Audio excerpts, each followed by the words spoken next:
Coba perhatiin circle pertemanan atau lingkungan kerja kamu saat ini. Apakah kamu dikelilingi sama orang-orang yang selalu setuju sama semua omonganmu? Pas kamu ngeluarin ide bisnis yang aslinya jelek, mereka tepuk tangan dan bilang, "Wah, jenius banget, bos." Pas kamu ngambil keputusan investasi yang ngawur, mereka bukannya ngingetin malah ikutan nyorakin biar kamu seneng.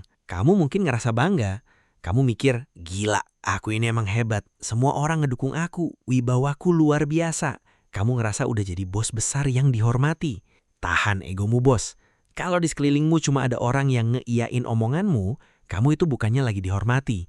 Kamu lagi ngebangun bom waktu yang bakal menghancurkan hidupmu sendiri. Malam ini kita bakal ngebahas 2 penyakit mental paling mematikan bagi seorang pemimpin. Confirmation bias dan budaya asal Bapak senang. Untuk paham seberapa mengerikannya kombinasi 2 racun ini, aku bakal ngajak kamu mundur ke tanggal 26 April tahun 1986. Kita akan melihat langsung malam paling gelap dalam sejarah Uni Soviet, bencana nuklir Chernobyl. Di malam itu, di ruang kendali reaktor nomor 4, ada seorang wakil kepala insinyur bernama Anatoly Dyatlov. Dyatlov ini adalah tipe bos yang mungkin sering kamu temuin di dunia nyata. Dia cerdas, keras kepala, otoriter, dan benci banget kalau ada anak buahnya yang berani membantah. Malam itu, mereka harus melakukan sebuah tes keselamatan pada reaktor. Tes ini udah pernah gagal beberapa kali sebelumnya, dan Dyatlov lagi ngincar promosi jabatan. Baginya, tes malam ini harus berhasil, apapun yang terjadi. Gak boleh ada kata gagal. Masalahnya, kondisi reaktor saat itu lagi sangat gak stabil. Daya reaktor anjlok drastis sampai hampir mati karena efek racun xenon. Di titik ini, secara prosedur keselamatan, tes harus segera dibatalkan. Melanjutkan tes sama aja kayak main Russian roulette pakai nuklir. Anak buah Dyatlov, 2 operator muda bernama Akimov dan Tuptunov, sadar betul kalau reaktornya lagi kritis. Mereka ngelihat panel indikator berkedip merah. Mereka baca datanya.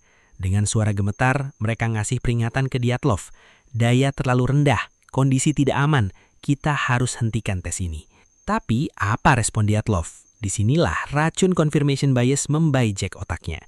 Confirmation bias adalah kecenderungan manusia buat cuma mau nerima informasi yang sesuai sama keinginannya dan menolak mentah-mentah fakta yang menghalangi ambisinya.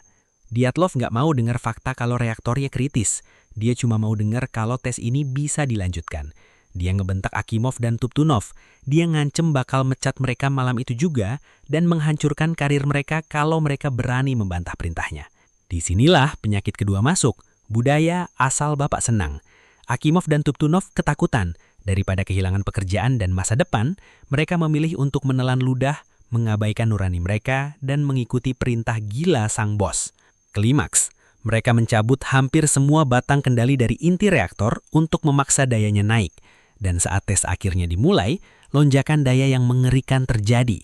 Reaktor itu lepas kendali. Air pendingin menguap dalam hitungan detik.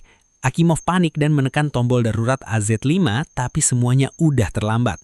Reaktor nomor 4 meledak. Atap seberat 1000 ton terlempar ke udara memuntahkan radiasi mematikan ke atmosfer yang setara dengan 400 bom Hiroshima. Ribuan nyawa melayang dalam tahun-tahun berikutnya. Ratusan ribu orang harus dievakuasi. Sebuah kota mati diciptakan.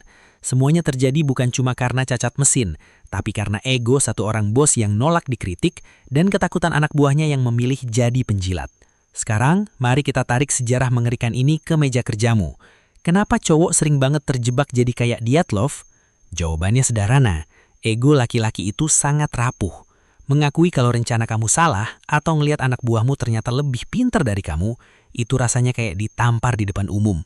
Buat ngelindungi rasa sakit gengsi itu, tanpa sadar kamu mulai nyaring circle pertemanan atau tim kerjamu.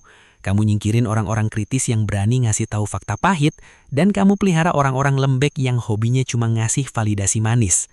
Kamu mikir punya tim yes man itu enak karena kerjaan kerasa mulus. Padahal pas bisnis kamu lagi meluncur ke jurang kehancuran, gak ada satupun dari mereka yang bakal narik rem darurat. Mereka cuma bakal senyum dan bilang, "Aman bos." Sampai akhirnya kalian semua hancur lebur bareng-bareng. Dengerin ini, laki-laki tangguh itu bukan dia yang selalu benar. Pria sejati adalah dia yang punya kerendahan hati untuk ngasih ruang bagi perbedaan pendapat. Dia sengaja menunjuk 1 atau 2 orang di timnya untuk jadi devil's advocate. Orang yang tugasnya khusus buat nyari celah dan kelemahan dari ide sang bos. Obat pahit dari seorang teman yang jujur itu menyelamatkan nyawa. Tapi madu manis dari seorang penjilat itu membunuhmu pelan-pelan. Kalau di sekelilingmu nggak ada lagi orang yang berani bilang kamu salah, berarti kamu udah berhenti tumbuh dan kamu cuma lagi nunggu waktu untuk meledak. Gimana caranya mutus rantai ini?